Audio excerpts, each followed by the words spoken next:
guys, I wanted to do it a bit differently today, and we're going to do a bit of a vlog just because I can't see a chin wag and Ted's here too. Just so we've done a bit of grooming talk, I guess. I'm grooming Ted today. He's getting his hand scissor, he's had his bath and blow dry. I'm just finishing combing him out. I've also done his pads and nails and his hygiene, because I still do his hygiene because I ain't scissoring it. He's a pet. Ted did have coat damage when he first originally came to me, and his coat is super healthy now, so we can hand scissor it. We were growing it out for about a year, and now it's got to a very healthy, happy point. But there's still a bit of, still get a little bit naughty, don't we? So yeah, he's a stunning colour. He also used to attack me. Very standard pawn. We went from him just attacking me for all the bath and blow drying his feet to now he doesn't worry about an eyelid, he just gives me a bit of side eye. But he did used to be quite snappy, and that's why he's ignoring me. Because you know it doesn't get you anywhere, don't you, sir? I have prepped Ted in Bubble's de-shedding shampoo. I think it's the wild lemongrass. I've done 2 washes. I also did him a Bubble's facial. I'm loving their brand new facial. It smells insane. It's blueberry. I gave him 2 washes in the lemongrass just because I like his coat to be absolutely perfectly clean, especially for a hand scissoring appointment.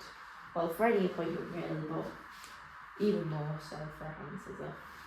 You want all his coat to be perfect.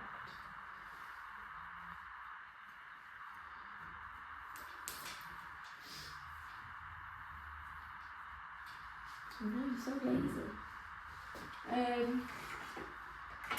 Anyways, I'm going to crack on with him whilst I ramble away.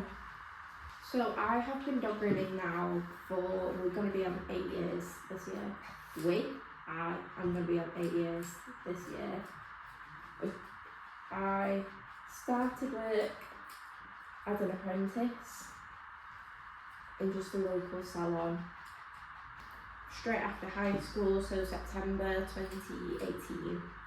So I didn't go to college, but I did an apprenticeship where I would go to college one day a fortnight.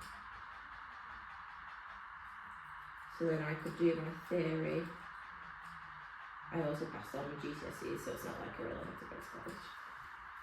I feel like apprenticeships really aren't looked at as much as they should be. I am very heavy in doing apprenticeship for dog grooming because it's such a hands-on job. I personally don't really like the whole crash course thing where like they've got you done and out in a week, 2 weeks. I just don't think it's really teaching you everything you need to know. It's not teaching you how to deal with customers. I just don't think it leaves you in the best position, and to be honest, a lot of places don't really want to hire you with that. I feel like personally, from talking from experience, I'd rather take on an apprentice who I can teach along the way as well than hire someone who's just done a crash course over 2 weeks. It just doesn't look appealing to me personally, unless you've paid for a very well recognised.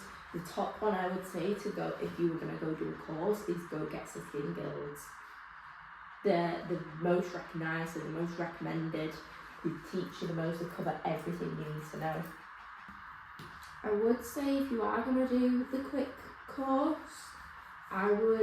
or even an apprenticeship, either way, I would definitely recommend going and doing some seminars, doing some webinars, anything you can, just additional training, because at the end of the day, I don't think a course is going to teach you everything that you need to know.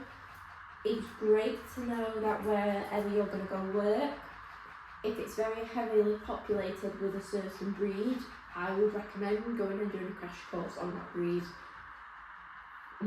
I would probably say the most common breeds to find at pretty much every salon, especially here in the UK, are probably Cockapoos.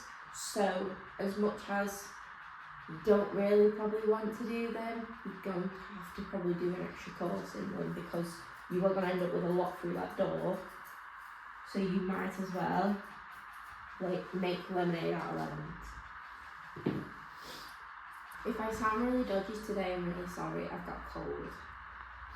So it's probably not a great idea that I'm doing this, but we move on. So I've worked in many positions in the dog groomers. I've pretty much worked as every position you could possibly think of, to be honest. I started off as an apprentice and I did that for a year. I also got through it quicker than I should have done, so I think the apprenticeship was going to be 18 months and I have done it in 12 because I just got my head down and got on with it. I then went to work elsewhere as that business had closed. I then went to work elsewhere as a trainee, where I then also got trained up under City and Guilds. I then went from trainee to just junior groomer. I then left there so I could go somewhere where I could learn even more and do all these seminars with, because that place wasn't really it was more into teaching and it wasn't really into styling, if that makes sense. So then I went and worked at my previous place to now, and she took me, come here, I'm eating a sausage. She took me on seminars, she took me on webinars. Well, she didn't take me on webinars, she signed me up to webinars. And that's where I feel like I really mastered how to do a lot of styling, especially on Cockapoos as well, because we used to get loads and they were all just shaved off.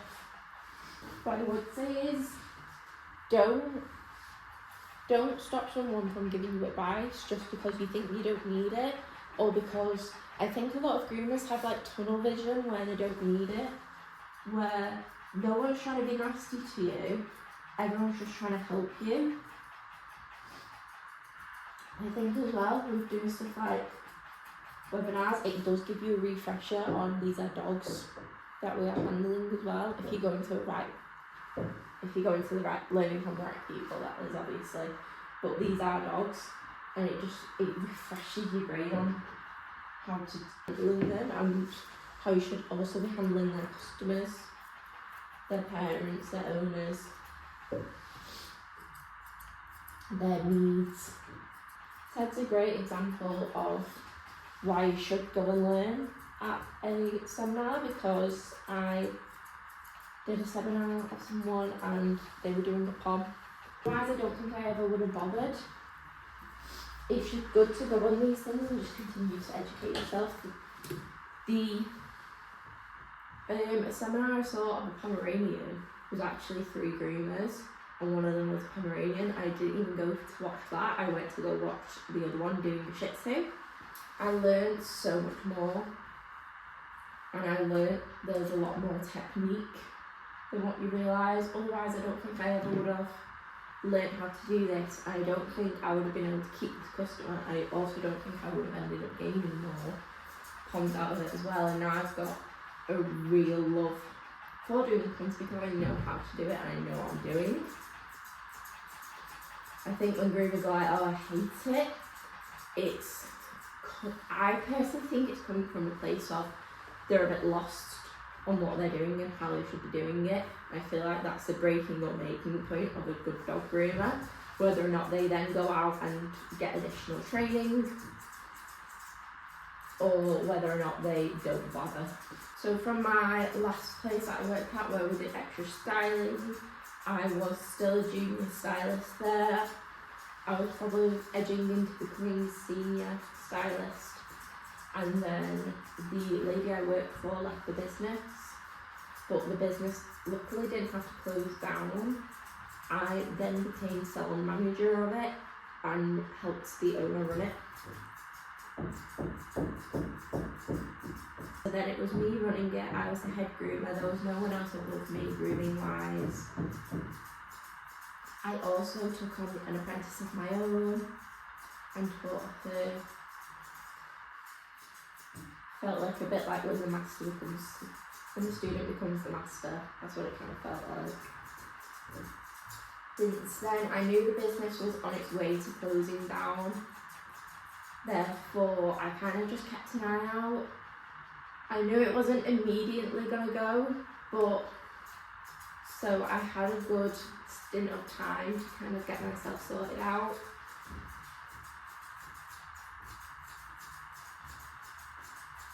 So then an opportunity came up to be self-employed, which is kind of how hairdressers do rent a chair. So instead of rehearsal, we'll just do rent a table, and it's becoming really popular now, I think.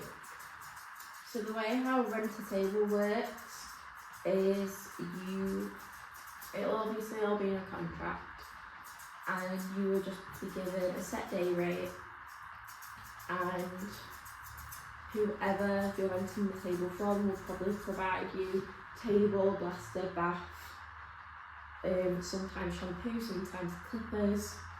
It can vary from contract to contract to renter to renter. It will also vary in what you pay. Obviously the amount they give you will reflect. Some things you do have to think about that you might not think about whilst you're going self-employed is things like putting away money for tax, insurance, and I would definitely say a work phone, because if I didn't have separate phones, I would be on my work phone all the live one day. You wouldn't get that thing out of my hands. I am quite focused on making sure I am keeping a bit of a work-life balance, just because I've seen so many groomers burn out and then eventually quit because all they ever do is work. And you probably, if you're aspiring to be a dog groomer or already are one, you probably know that we're not really paid very well. We're not recognised enough to be paid very well. You might be really good and charge properly, but not in all scenarios. So the pros and cons of like working at each one, at each different position, are all different. They're all very varied. I would definitely recommend the route of an apprenticeship, just because you're going to get so much more experience. You're going to really learn on that. Just as much and probably more than doing the course personally, and I do think you then also stand out more when you start applying to other positions than someone who's just done a course in a week to a month. Because the ones who go off and do a course, I just personally think you're going to struggle to find somewhere. I do see more often than not dog groomers that have gone off and done a course have pretty much opened their own space, which is absolutely fine, but you're going to learn in a much harder way because you're not really going to have much guidance. Of course, there's pros as well. Because you are then free to sell on your own, because that is what a lot of dog groomers aim for at the end of it. And you might not need or want that guidance. I would say if you are a bit lower in confidence, like personally, I don't think I could have done it. Personally.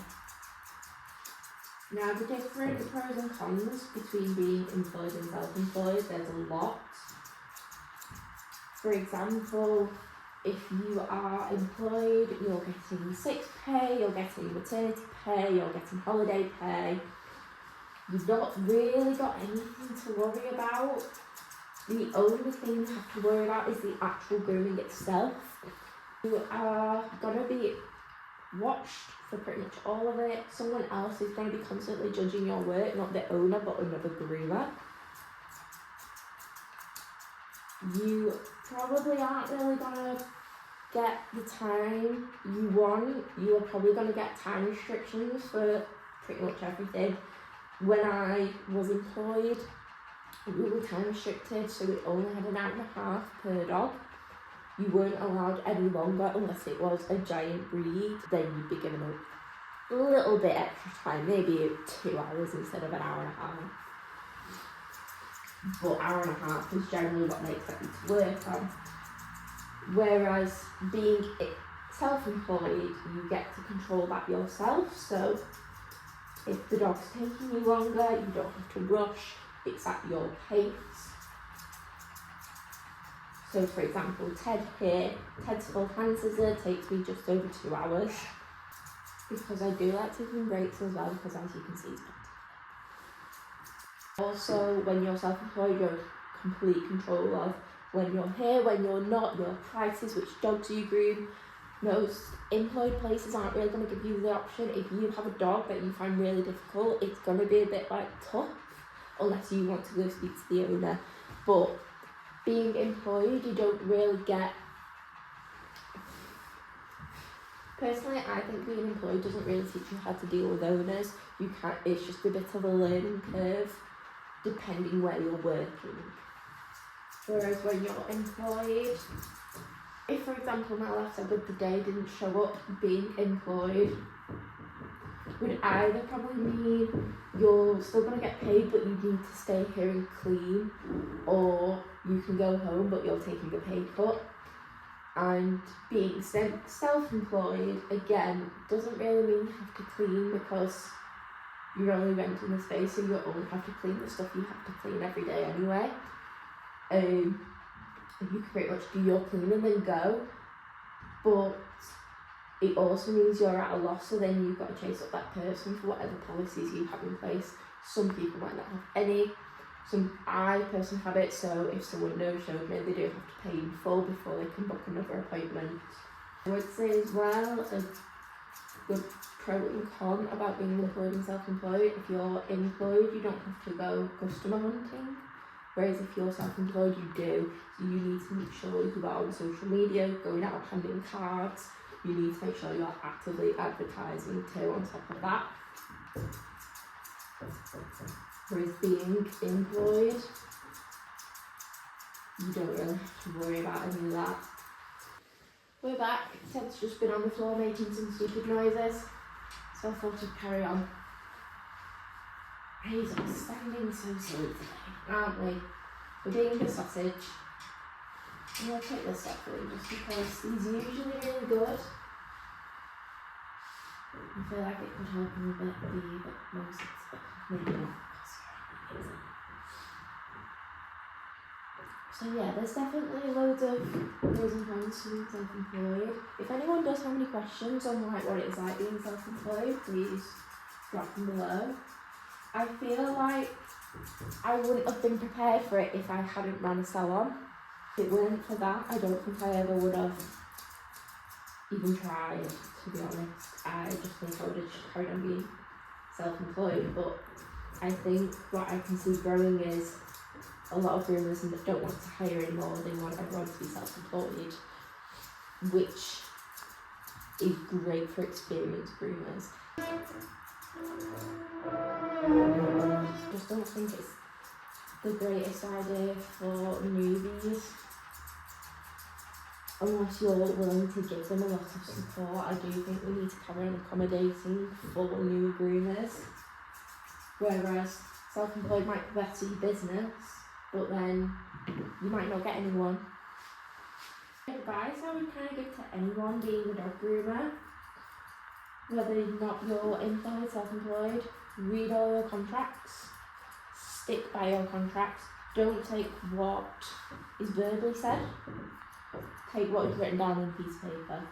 I've been caught out a couple of times by being given verbal promises to have been let down later on. I definitely vote, if you need changes in your self-employed or employed or apprenticeship, if you need changes, get it in writing. Be obvious, so making sure that you're staying very professional to customers and to those who work around you. Come on. I would say you have every right to be treated as a human, to your human rights as well. If you are employed, you have the right to a lunch break, you have the right to finish when your time is finished. If they're keeping you overtime, they should pay you overtime. That's not something that should just happen. You shouldn't be kept behind at work. I have seen a few groomers where their set times to be finished at 5. They are meant to finish their last dogs at 5, and then their cleaning time, have a longer cleaning time. They have to make sure the salon is spotless, but they're not getting paid to be there cleaning it because it's not a part of their job, or because they're paying them to groom, or such as. I would say if you're a dog groomer, if you work at quite a dog groomer and you feel like you spend a lot of time cleaning, take advantage of that. You will feel very tired actually grooming, and I wish I was still the little employed me that got to just spend 4 hours of her day cleaning, because it was the easiest thing ever. Did I go home smelling like bleach? A little bit, but I was a lot less tired. I think for a lot of dog groomers to keep in mind is to look after your body, which I don't think 90% of dog groomers do, if I'm being really honest. I don't think I do it that well, but I do it enough where I take breaks and I go to the gym and I eat, and I go to the toilet when I need it. And unfortunately, I do know a lot of groomers that won't simply do that and will just crack on with the day and would rather get a UTI infection than take a break to go to the toilet. Stop it. Look after your body, because if you plan to do this long term, you're going to have to. The lady I worked for in my last place before she left, one of the main reasons why she ended up leaving was because she got carpal tunnel. I don't even think she had been dog grooming for 10 years. I think it was more about 7 at the time. She hadn't surpassed the 10-year mark, so the fact that she developed carpal tunnel is scary. And those who don't know what carpal tunnel is, I believe it's basically when you lose sensation in your wrists and your fingers, and you lose all your grip strength. Mainly from dogs that want to fight you for an hour and a half straight, 2 hours. Or just from really, really heavily overworking. What I would say is, work, for any self-employed people, work out what you need to make to survive, and then work out your absolute minimum. I think my final bits of advice would be, don't be afraid to ask for help, and don't view other groomers as competition, view them as your friends. They're the only other people who know how you really feel, to be honest. Be very careful of burnout. I think it's very easy to burn out in this job, overworking. Are you a good boy? That's pretty much Ted done.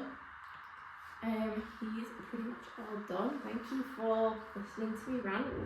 Hopefully you're a bit hypnotised over me grooming Teddy as well. You're a pretty good boy. You weren't standing very well before. No, you weren't. But it's okay. You're standing properly now, aren't you? I think he forgets how to stand up, but thank you for watching. Comment any questions you have, subscribe. If you want more videos like this, please let me know. It's my first time just kind of doing a general chat about dog grooming. I'll see you guys again. Bye.